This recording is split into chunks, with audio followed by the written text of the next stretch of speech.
that they were playing us on the negotiations, and that this was a threat that was untenable, the decision was made to strike them. That's what I said yesterday, and you guys need to play it. And if you're going to play these statements, you need to play the whole statement, not clip it to reach a narrative that you want to do, all right? Go ahead.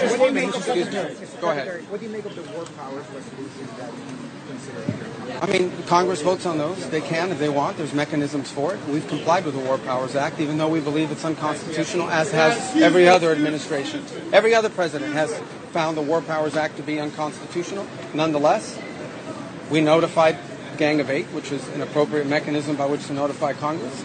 We sent the notification within 48 hours, the way the law requires.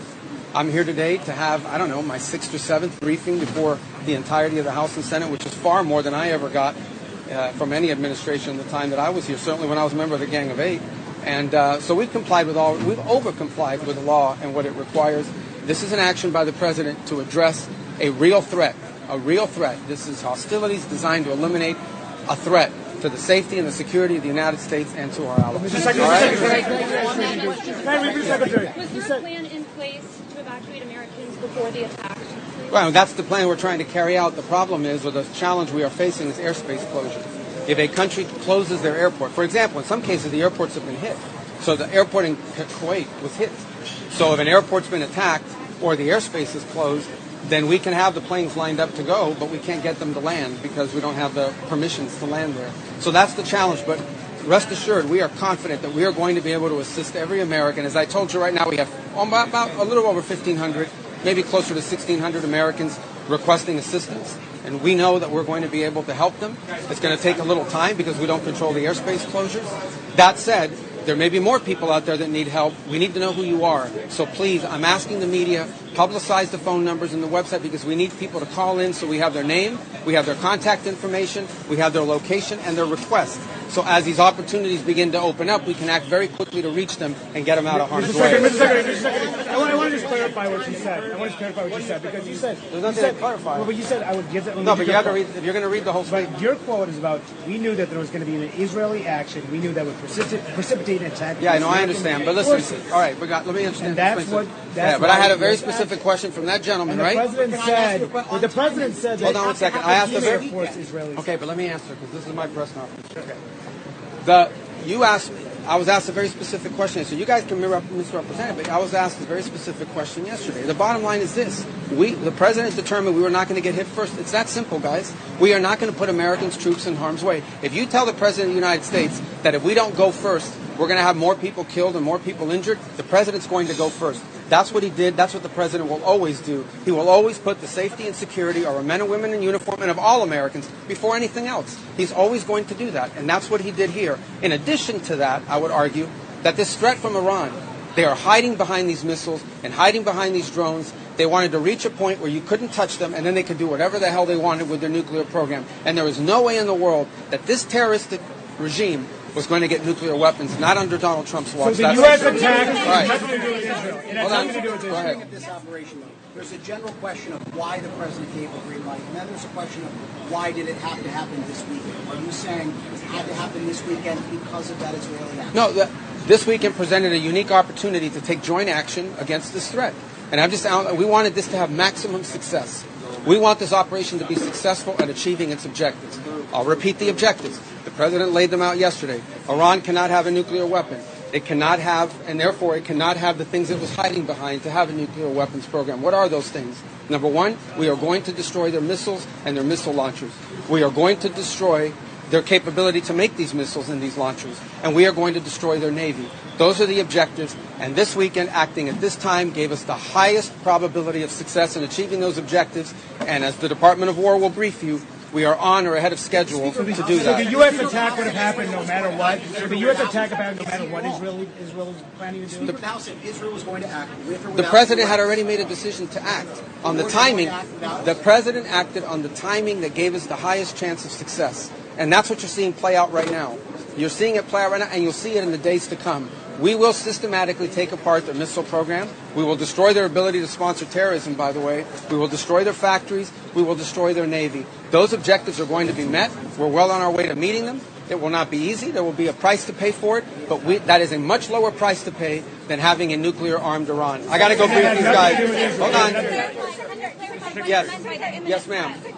How has the administration leading into 2001 gained that justification?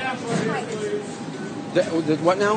How heavily is the administration? Well, that's not our notification to Congress. Our notification, listen, let me explain to you guys this in simple English. Okay? Iran is run by lunatics, religious fanatic lunatics. They have an ambition to have nuclear weapons. They intend to develop those nuclear weapons behind a program of missiles and drones and terrorism that the world will not be able to touch them for fear of those things. And this is the weakest they've ever been. Now is the time to go after them. The president made the decision to go after them, take away their missiles, take away their navy, take away their drones, take away their ability to make those things so that they can never have a nuclear weapon. That's why the president made this decision. It was the right decision, and the world will be a safer place when these radical clerics no longer have access to these weapons. You see how they're using them now. Imagine how they would use them a year from now if they had more of these. All right, I got time for one more. Yeah, go ahead. Yesterday, several Democrats criticized what you said. Yeah, of course they could have. The question is, several Democrats criticize. They're going to always criticize. We've been doing this for years, guys. They come out. I'll tell you right now, they're going to come out after the briefing and say, we didn't hear anything. We have more questions than answers. You mark my words. But we still do these briefings. Go ahead. Sir, Mr. Secretary, their criticism was on the timeline. They said that Israel is dictating the timeline for the United States. No, the president. As you know, several people on the right have also agreed with that. How would you respond to Well, that? the United States made a decision. Under the President of the United States made a decision. This is intolerable. Iran cannot have these missiles, cannot have these drones, cannot threaten the world. The President said this is the weakest they've ever been. If we don't hit them now, a year from now, a year and a half from now, no one will be able to touch them, and they'll be able to do whatever they want. And he made a decision to go.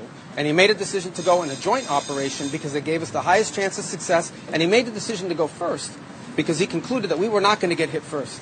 We were not going to absorb a blow from them. We were going to go first. He was not going to run the risk that they could attack us before we could hit them, because in addition to costing lives, it would undermine the effectiveness of our operation. All right, guys, I got to go. Thank you.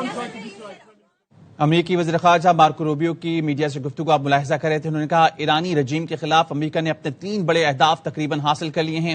Iran کی ایٹمی صلاحیت، missile programme اور ایرانی بحریہ ہمارے اہداف ہیں. اہداف حاصل کرنے کا بہترین موقع کھونا نہیں چاہتے تھے، اس لیے ہم لیے کہ ہر ایک امریکی شہری کے انخلاء کے لیے بھرپور اقدامات کر رہے ہیں. فضائی حدود کا بند ہونا ہمارے لیے چیلنج ہے. ایئر اسپیس بند ہونے سے کچھ چیلنجز کا سامنا ہے، یہ کہنا تھا امریکی وزیر خارجہ مارکو روبیو کا. انہوں نے کہا ایران مشرق وسطیٰ میں امریکی سفارت خانوں پہ حملے کر رہا ہے. ٹرمپ امریکہ اور عوام کی حفاظت کے لیے اقدامات کر رہے ہیں. انہوں نے کہا مشرق وسطیٰ میں امریکیوں کو سفارت خانوں سے رابطہ کرنا چاہیے. جنگ کے آغاز سے اب تک 9000 امریکی خطے سے نکل چکے ہیں. میں نے کہا تھا صدر ٹرمپ نے حملوں کا فیصلہ کیا. امریکہ اسرائیل نے ایران کو نشانہ بنایا. انہوں نے کہا گزشتہ روز وقتی طور پر نہیں کہا، اسرائیل کے کہنے پر حملے شروع کیے. صدر ٹرمپ نے فیصلہ کیا ایرانی صلاحیت مکمل ختم کی جائے گی. تصور کریں ایرانی رجیم کے پاس ایٹمی طاقت ہو تو دوسروں کے ساتھ کیا کرے گی. ایرانی رجیم اپنے لوگوں پر بھی ظلم کرتی ہے تو دوسروں کے ساتھ کیا کرے گی. انہوں نے کہا ایرانی رجیم اپنے لوگوں پر بھی ظلم کر رہی ہے. ایرانی رجیم کو کسی صورت ایٹمی ہتھیار حاصل کرنے کی اجازت نہیں دیں گے. دنیا کی 2 طاقتور ترین فضائیہ اس آپریشن میں حصہ لے رہی ہیں. سینٹ کام ایرانی میزائل صلاحیت کو تباہ کرنے میں مصروف ہے. امریکی وزیر خارجہ کا یہ کہنا ہے کہ ہم ایران کو ایٹمی صلاحیت کسی صورت حاصل نہیں کرنے دیں گے. ایران کو نیوکلیئر ہتھیار رکھنے کی اجازت نہیں دے سکتے. ہم اپنے مقاصد کے حصول تک کارروائی جاری رکھیں گے. ایران پر اگلے چند روز میں مزید تباہ کن حملے ہوں گے. ایران کو بیلسٹک میزائلوں کے پیچھے چھپنے نہیں دیں گے. انہوں نے یہ بھی کہا کہ سینٹ کام ایرانی میزائل صلاحیت کو تباہ کرنے میں مصروف ہے. ایران کو نیوکلیئر ہتھیار رکھنے کی اجازت نہیں دے سکتے. ہم اپنے مقاصد کے حصول تک کارروائی جاری رکھیں گے. ایران پر اگلے چند روز میں مزید تباہ کن حملے ہوں گے. میں نے گزشتہ روز قطعی طور پر نہیں کہا کہ اسرائیل کے کہنے پر حملے شروع کیے. میں نے کہا تھا صدر ٹرمپ نے حملوں کا فیصلہ کیا. امریکہ اسرائیل نے ایران کو نشانہ بنایا. جنگ کے آغاز سے اب تک 9000 امریکی خطے سے نکل چکے ہیں. مشرق وسطیٰ میں امریکیوں کو سفارت خانے سے رابطہ کرنا چاہیے. ایران مشرق وسطیٰ میں امریکی سفارت خانوں پر حملے کر رہا ہے.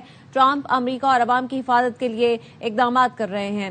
انہوں نے یہ بھی کہا کہ ٹرمپ امریکہ اور عوام کی حفاظت کے لیے اقدامات کر رہے ہیں. ایئر اسپیس بند ہونے سے کچھ چیلنجز کا سامنا ہے.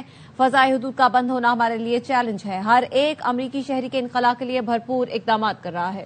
امریکی صدر نے وقت کو دیکھتے ہوئے حملے کا فیصلہ کیا. جس وقت کامیابی کا امکان زیادہ تھا اسی وقت حملہ کیا گیا. ایران کی ایٹمی صلاحیت، میزائل پروگرام اور ایرانی بحریہ ہمارے اہداف ہیں. ایرانی رجیم کے خلاف امریکہ نے اپنے 3 بڑے اہداف تقریباً حاصل کر لیے. اہداف حاصل کرنے کا بہترین موقع کھونا نہیں چاہتے تھے. ہر ایک امریکی شہری کے انخلاء کے لیے بھرپور اقدامات کر رہے ہیں. فضائی حدود کا بند ہونا ہمارے لیے چیلنج ہے۔ امریکی وزیر خارجہ مارکو روبیو نے کہا ایئر اسپیس بند ہونے سے کچھ چیلنجز کا سامنا ہے۔ ٹرمپ امریکہ اور عوام کی حفاظت کے لیے اقدامات کر رہے ہیں۔ ایران مشرق وسطی میں امریکی سفارت خانوں پہ حملے کر رہا ہے۔ یہاں پر آپ کو ہم خبر دیں گے، دبئی میڈیا آفس کا بتانا ہے کہ دبئی میں امریکی قونصل خانے کے قریب ڈرون حملہ ہوا ہے۔ ڈرون حملے سے آگ بھڑک اٹھی جس پر فوری طور پر قابو پا لیا گیا۔ ڈرون حملے میں کوئی جانی نقصان یا زخمی نہیں ہوا۔ متعلقہ اداروں کی بروقت کارروائی سے بڑے نقصان سے بچ گئے۔ قونصل خانے کے اطراف سیکورٹی مزید سخت کر دی گئی ہے۔ آپ کو بتا رہے ہیں دبئی میں امریکی قونصل خانے کے قریب ڈرون حملہ ہوا ہے۔ دبئی میڈیا آفس کا یہ بتانا ہے ڈرون حملے سے آگ بھڑک اٹھی جس پر فوری قابو پا لیا گیا۔ ڈرون حملے میں کوئی جانی نقصان یا زخمی نہیں ہوا۔ متعلقہ اداروں کی بروقت کارروائی سے بڑے نقصان سے بچ گئے۔ قونصل خانے کے اطراف سیکورٹی مزید سخت کر دی گئی ہے۔ دبئی میں امریکی قونصل خانے کے قریب ڈرون حملہ ہوا ہے۔ دبئی میڈیا آفس کا بتانا ہے ڈرون حملے سے آگ بھڑک اٹھی ہے جس پر فوری قابو پا لیا گیا ہے۔ ڈرون حملے میں کوئی جانی نقصان یا زخمی نہیں ہوا۔ متعلقہ اداروں کی بروقت کارروائی سے بڑے نقصان سے بچ گئے ہیں۔ قونصل خانے کے اطراف سیکورٹی مزید سخت کر دی گئی ہے۔ دبئی میڈیا آفس کا یہ بتانا ہے دبئی میں امریکی قونصل خانے کے قریب ڈرون حملہ ہوا۔ ڈرون حملے سے محدود آگ بھڑک اٹھی تھی جس پر فوری قابو پا لیا گیا ہے۔ ڈرون حملے میں کوئی جانی نقصان نہیں ہوا۔ متعلقہ اداروں کی بروقت کارروائی سے بڑے نقصان سے بچ گئے ہیں۔ قونصل خانے کے اطراف سیکورٹی مزید سخت کر دی گئی ہے۔ دبئی میں امریکی قونصل خانے کے قریب یہ